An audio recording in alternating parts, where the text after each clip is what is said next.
नमस्कार my dear friends, मैं आपका दोस्त पीयूष रंजन। आइए आज आपसे सेहत से जुड़ी कुछ बात करते हैं। एक बार की बात थी कि एक गांव में शंकर नाम का एक 80 वर्ष की आयु का वृद्ध रहता था, लेकिन उसके पास स्फूर्ति और स्वास्थ्य उसका 40 वर्ष जैसा था।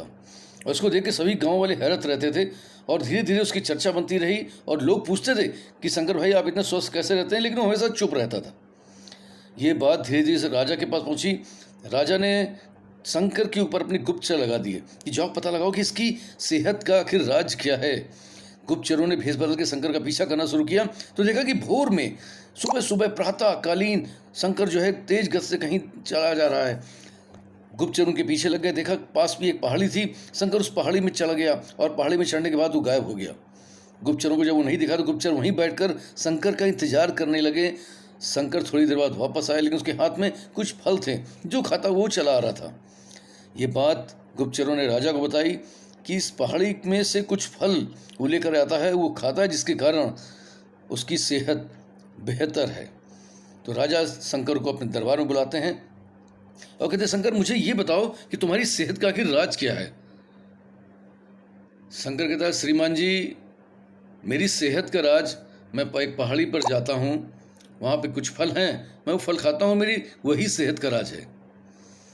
राजा कहता है, मुझे भी ले चलो वहाँ पर और मुझे भी वो फल दिखाओ। शंकर कहता है, चलिए श्रीमान। और सारे लोग एकजुट होकर के उस पहाड़ी पर जाते हैं और वहाँ पर एक बेर का पेड़ होता है। और शंकर कहता है, ये पेड़ है, इसके फल ही हम सब खाते हैं। राजा क्रोधित होता है कि ये तो सामान्य सा बेर का पेड़ है, सभी लोग बेर खाते हैं, फिर इसमें फल कैसा, इसमें तुम्हारी सेहत कैसे छुपी है। उसने कहा, महाराज, सभी लोग बेर के पेड़ से सिर्फ बेर का फल खाते हैं, लेकिन मैं अपनी मेहनत का फल खाता हूँ, क्योंकि सुबह 10 मील चल के इस पहाड़ी पर चढ़ करके मैं ये फल तोड़ता हूँ और खाता हूँ, फिर 10 मील वापस जाता हूँ।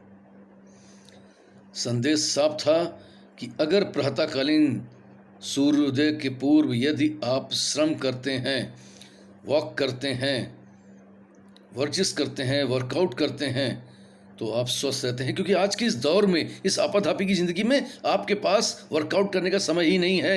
हर चीज़ मोबाइल पर हो गई है, इंटरनेट कनेक्टिविटी बढ़ गई है, जिसके कारण जिन छोटे छोटे कामों के लिए हम घर से निकलते थे, हमने वो निकलना भी बंद कर दिया है। तो वी केयर, आपको अपने प्रति, अपने शरीर के प्रति, अपने स्वास्थ्य के प्रति आज और ज़्यादा सजग होने की आवश्यकता है। क्योंकि इस बदलते दौर, बदलते मौसम और बदलते क्लाइमेट में आप अपनी जिम्मेदारी स्वयं लेंगे। ध्यान रहे, सजग रहें, स्वस्थ रहें। Wish you all the best. Thank you very much everyday. I love you all my dear friends.